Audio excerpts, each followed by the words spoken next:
गेहूं की एक ढेरी 10.5 मीटर व्यास और ऊंचाई 3 मीटर वाले शंकु के आकार की है। इसका आयतन हमें ज्ञात करना है और इस ढेरी को वर्षा से बचाने के लिए कैनवास से ढका जाना है। वांछित कैनवास का क्षेत्रफल भी ज्ञात कीजिए। तो गेहूं की एक ढेरी 10.5 मीटर व्यास की है। तो गेहूं की एक ढेरी पहले बना लेते हैं। इस तरह से गेहूं का ढेर लगा होगा। इसका व्यास दिया गया है और इसकी ऊंचाई दी गई है। तो ऊंचाई हमें दी गई है 3 मीटर और व्यास यानी कि ये पूरी दूरी दी गई है 10.5 मीटर। तो हमारे पास d का मान है 10.5 मीटर। तो d का आधा होता है r, तो r का मान निकल आएगा 10.5 बटे 2 मीटर। इसको थोड़ा सा हल कर लेते हैं। पॉइंट हटाएंगे, नीचे 0 बढ़ेगा। फिर इसको हम काट लेंगे तो यहाँ पे आ जाएगा 5 दूनी 10, 5 एकम 5, 5 एकू 20, तो 21 बटे 4 मीटर। इस तरह से 21 बटे 4 यहाँ पे आ गया r का मान। फिर h का मान 3 हो गया, 3 मीटर। फिर उसके बाद हमसे पूछा गया है इसका आयतन ज्ञात कीजिए। तो आयतन हम लोग ज्ञात कर लेंगे। आयतन का सूत्र भी हम लोग जानते हैं। आयतन बराबर 1/3 गुणे पाई गुणे आर स्क्वायर एच। 1/3 गुणे पाई आर स्क्वायर एच। तो 1/3 पाई का मान रख देते हैं 22/7 और आर का मान हो जाएगा 21/4 का स्क्वायर, यानी कि 2 बार गुणा करनी है हमें, और एच यानी कि 3। अब हम इसको कर लेते हैं हल। तो जब हम इसको हल करेंगे तो 3 से 3 कट जाएगा। फिर उसके बाद में 2 एकम 2, 2 एकम 2 और 2 दूना 4, ये कट गया। फिर उसके बाद में 7 एकम 7, 7 तिया 21। फिर उसके बाद में अब इससे आगे यहाँ पे हल नहीं हो पाएगा, तो नीचे आ जाएगा 4 दूनी 8 और फिर यहाँ पे जब ऊपर गुणा होगी तो हमारा आ जाएगा 693।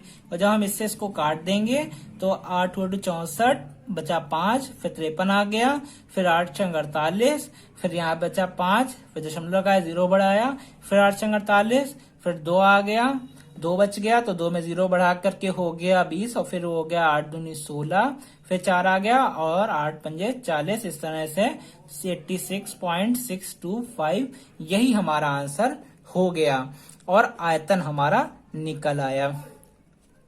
तो इस तरह से आयतन निकला 86.625 सेंटीमीटर क्यूब।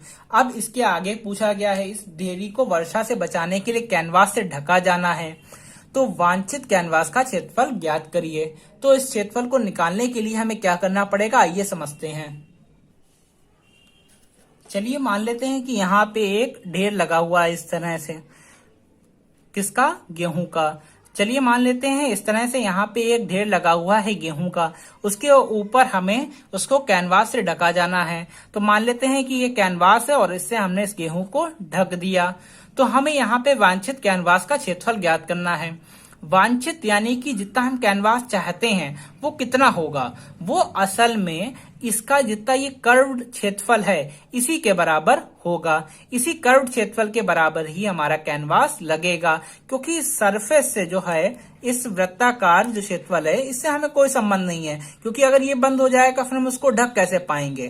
तो ढकने के लिए हमें यहाँ पे इसको खुला ही रखना होगा, तो ये तो हमें नहीं चाहिए होगा। हमें केवल ये कर्व्ड एरिया चाहिए होगा। इस कर्व्ड एरिया का मतलब है कि इस वांछित कैनवास का क्षेत्रफल हमारे वक्र पृष्ठीय क्षेत्रफल के बराबर हो जाएगा, यानी कि इस वांछित कैनवास का क्षेत्रफल हो गया वक्र पृष्ठीय क्षेत्रफल के बराबर, अर्थात पाई आर एल के बराबर। तो पाई आर एल को निकाल लेते हैं, वांछित कैनवास का क्षेत्रफल निकल आएगा।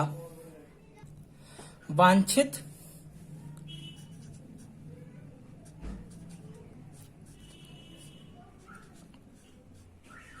कैनवास का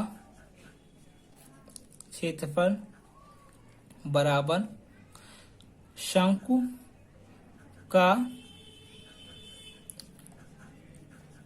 वक्र पृष्ठीय क्षेत्रफल। तो ये हो गया पाई आर एल। पाई का मान हो गया 22/7। आर का मान हमें पता है, आर का मान है 21/4। 4, 21/4 और इसका हो स्क्वायर तो है नहीं यहाँ पे, तो हम यहाँ पे जानते हैं पाई का मान हो गया 22/7 गुणे आर का मान हो गया 21/4 अभी निकाला है, लेकिन एल का मान तो हम लोगों ने ज्ञात ही नहीं किया।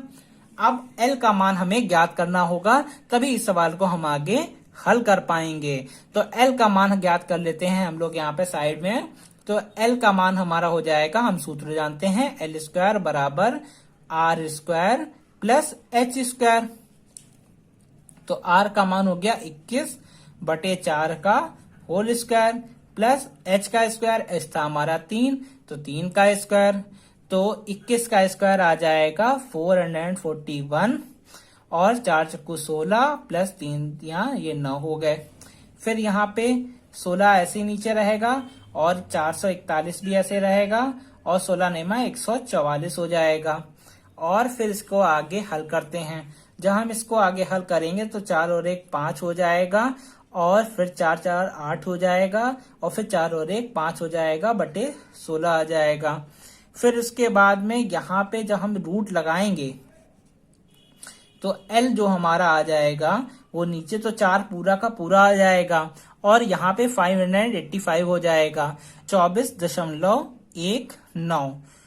चूंकि ये पूरी तरीके से तो आएगा नहीं, 25 के लिए 625 चाहिए होता है तो पूरा तो बनेगा नहीं ये 25, तो इसके लिए यहाँ पे पॉइंट में ही आएगा और ये बढ़ता ही चला जाएगा। तो हम यहाँ पे इसको कर लेते हैं, 2 अंकों तक ले लेते हैं और चूंकि इसका असली जो आ रहा है वो ये है 24.186। 6 को हटाएंगे तो यहाँ पे 8 की जगह पे 9 एक अंक यहाँ पे बढ़ा लिया, तो 2 अंकों तक शुद्ध हमने ले लिया।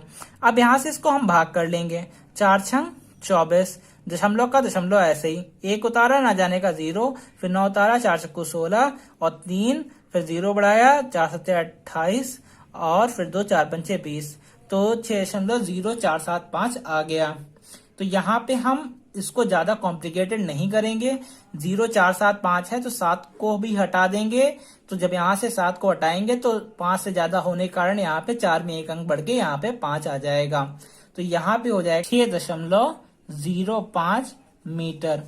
तो इस तरह से ये हमारा मीटर में आंसर यहाँ पे आ गया एल का मान। अब इसी एल के मान को हम रख देंगे यहाँ पे और जब हम एल के मान को यहाँ पे रखेंगे तो हमारा आंसर आ जाएगा। तो एल का मान यहाँ पे रख देते हैं 6.05 और अब इसको करते हैं हल आगे।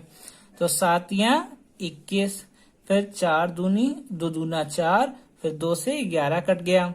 फिर उसके बाद में यहाँ पे थोड़ा सा इसको ऐसे डायरेक्ट ही काट देते हैं, 2 एकम 2, फिर 2 3 6, फिर दशमलव 0 कर ना जाने का 0, फिर 5 उतारा, फिर 2 दूना 4 और आया 1, 2 पंचे 10, इस तरह से 3.025 आ गया। तो नीचे तो कतई साफ हो गया है, ऊपर आ गया है 11 गुणे 3 गुणे 3.025 और जब हम इसकी यहाँ पे गुणा करेंगे तो हमारा आंसर आ जाएगा 11 तिया 33 और 33 तिया 99। तो 99 पॉइंट करके कुछ आंसर हमारा आएगा। तो करेक्ट हमारा आंसर होगा 99.825। तो करेक्ट हमारा आंसर आ जाएगा 99.825 मीटर स्क्वायर। इस तरह से यह सवाल भी हमारा हल हो गया और 90 का आंसर पूरी तरह से आ गया। तो दोनों चीजें हमने निकाल ली, आयतन और वांछित कैनवास का क्षेत्रफल। इस प्रकार से एक्सरसाइज हमारी पूरी कंप्लीट हो गई। आपको हमारे पढ़ाने का तरीका और समझाने का तरीका अच्छे से समझ में आ रहा है तो आप हमारे चैनल को लाइक करें, सब्सक्राइब करें और शेयर करें और ज्यादा से ज्यादा कमेंट करके अच्छे से प्रोत्साहन देके अपनी राय देके हमारे चैनल को आगे बढ़ाने में हमारी सहायता करें। Thank you.